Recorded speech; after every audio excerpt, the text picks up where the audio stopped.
同学们，大家好。今天呢，我们开始一门新的课程——中国建筑史。我们这门课呢，由5位老师给大家承担。我今天讲第1讲，我主要有2个部分的内容。今天前半部分呢，我会讲一下中国建筑的基本特征，中国建筑的大致的历史分期，中国建筑的类型特征。后半段呢，我会给大家介绍一下中国建筑的一些思想，和西方做一些简单的比较。那么主要作为整个这门课的一个绪论。在开始呢，我先对中国建筑这个概念做一个简单的分析。我们这里所说的中国建筑，主要是指的20世纪初以前的历史上的中国的建筑。它就像欧洲建筑、印度建筑、伊斯兰建筑一样，它是历史上曾经建造过的传统建筑。那么并不包括我们20世纪以来建造的那些西式的欧化的建筑，也不包括那些带有中国特色的现代建筑。比如我有3张图片，一张是一个中国传统建筑，它是我们这门课主要讲的内容；另外一张清华大礼堂，这是20世纪初1911年建的，但是它是美式的欧式的建筑，不在我们这门课的内容。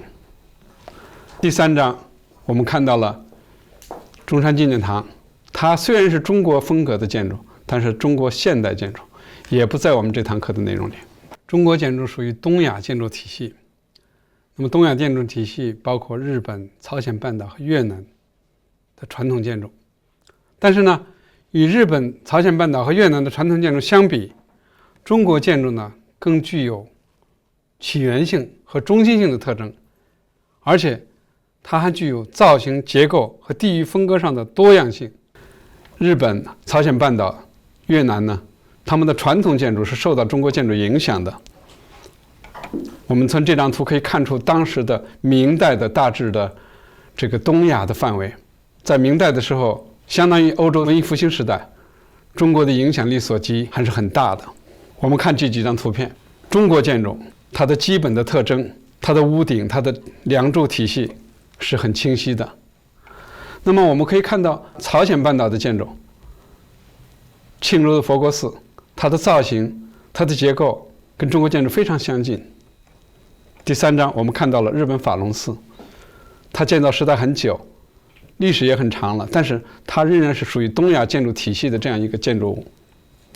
最后我们看到了越南的顺化王宫，虽然它跟中国、日本、朝鲜半岛距离很远，但是它的造型上、结构上非常接近，这就是所谓东亚建筑体系。那么我们中国属于东亚建筑体系之一，但是与日本、朝鲜半岛、越南建筑相比呢，中国建筑更具有造型、结构、风格上的多样性。我们可以看到很多方面的例子，比如说我们从这里看到了岭南的民居，我们也看到了山西的民居、江南的民居，风格各不相同。比如江南民居粉墙黛瓦，非常的静雅。我们看到了我们熟悉的北京四合院。我们也看到少数民族建筑，比如说新疆吐鲁番的清真寺。那么我们可以看到不同的结构类型，我们看到了木结构，我们看到砖石结构，比如说大雁塔。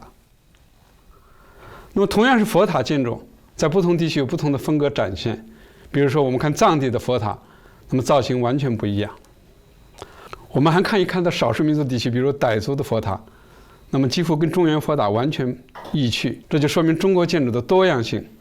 好，那么我们再看看中国建筑的特征是什么。那么关于中国建筑呢，我们的前辈学者建构了这样一个学术体系，他们总结了很多很重要的特点。我们这里举出梁思成先生的一些观点，比如梁思成关于中国建筑特征提出了4个基本点。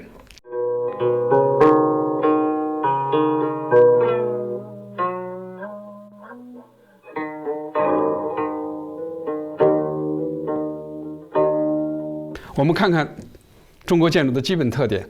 首先是木构架，木材建造，梁柱体系，当然不同的表现形式。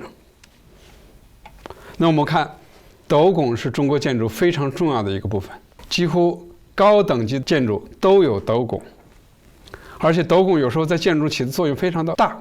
同时呢，梁思成还提出了与西方建筑完全不同的4个方面的特征，这是对中国建筑的另外一个侧面的一个总结。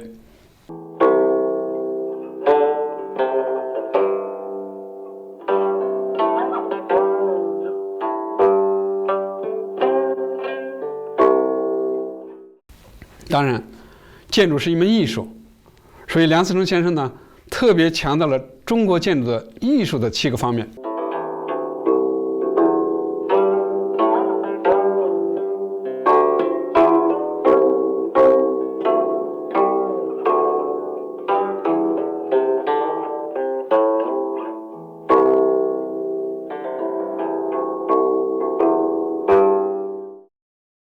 我们从这些图片看出中国建筑的基本特征，它是屋顶飘逸的，它是有重厚的台基的。台基是中国建筑的一个大特点。大家如果去到故宫，太和殿在3重台基上，那么台基在建筑中占的比重可以看得非常的巨大，非常的隆重。那么通过台基烘托出一座建筑的宏伟。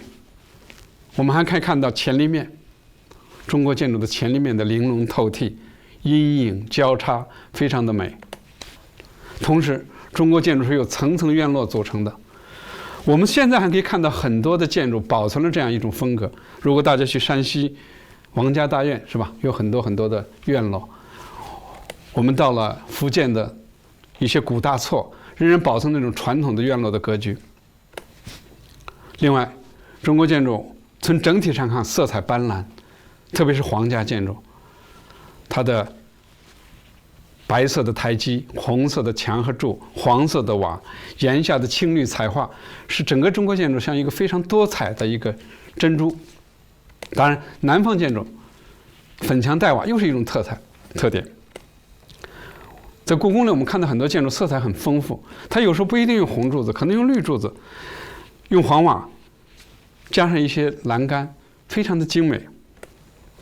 另外，中国建筑的布局我们刚才说了，有对称的这个大量的这个资料，同时有非常灵活多变的这种园林景观。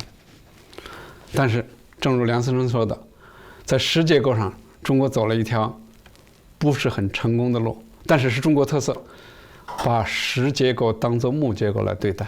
所以我们看到这座塔，我们看着像一座玲珑透剔的木塔，其实是石材的。这样，中国的石结构的发展多多少少受到了一些制约。那么，关于中国建筑艺术呢，梁思成有非常独到的见解。他举了一个非常有趣的例子。他说，观察西方传统建筑呢，我们就好像看一个西方的油画，可以从某一个确定的视角来完整的观察这座建筑，就像观察一幅油画一样。但是我们观察中国传统建筑就很不一样了。看中国建筑就像看一幅卷轴画，我们打开画面是慢慢的展开的，一点一点的才能完整的把这幅画所表达的空间感觉出来。这里有一幅图，这是一位中国学者做的研究，实际上是按照这样一个思路，像我们进入天安门，进入端门、午门，然后到太和门，这是一个一个逐渐的展开的过程。我们不可能从某一个角度完整的看到故宫，是吧？历史上的这样的图片很多。我们天安门前有钱布廊，天安门、端门、午门到太和门。太和门进来，我们看到了太和殿。太和殿，我们还可以继续上台阶，进入大殿，观察这样一个宏伟的礼仪。那么，但是要想整体上了解故宫，除了重新完整的走一遍以外，只有一个鸟瞰的角度，这是不大可能的。平常人，除了梁思成先生以外呢，还有一位建筑史学的大家刘敦桢先生，他对中国建筑也提出了4个方面的特征。他是这样说的：一，承重与维护结构分工明确。这其实也是梁思成曾经说过的所谓“墙倒屋不塌”的一个特点。我们中国建筑是用柱子来支撑的，不是用墙。第二，对于各种气候条件的充分适应性，这是刘先生的一个独特的观点。确实，中国建筑它的基本的特征下，不论南方北方，不论高寒地区平原地区，都是适用的。我们这张图，这是敦煌壁画中的一个建筑，我们可以看出，在唐代的时候，这座建筑展示的就是一个完整的木构架，没有墙，而且人们正在这个木构架上进行操作。这就是典型的墙倒屋不塌，支撑结构和维护结构是各自独立的体系。这样的例子很多，我们随处可见。那么中国建筑的斗拱造成了它的一个有可能消解水平力，所以这是它抗震功能的特点，是吧？它的结构和维护功能的明确的区分，以及它地区适应性。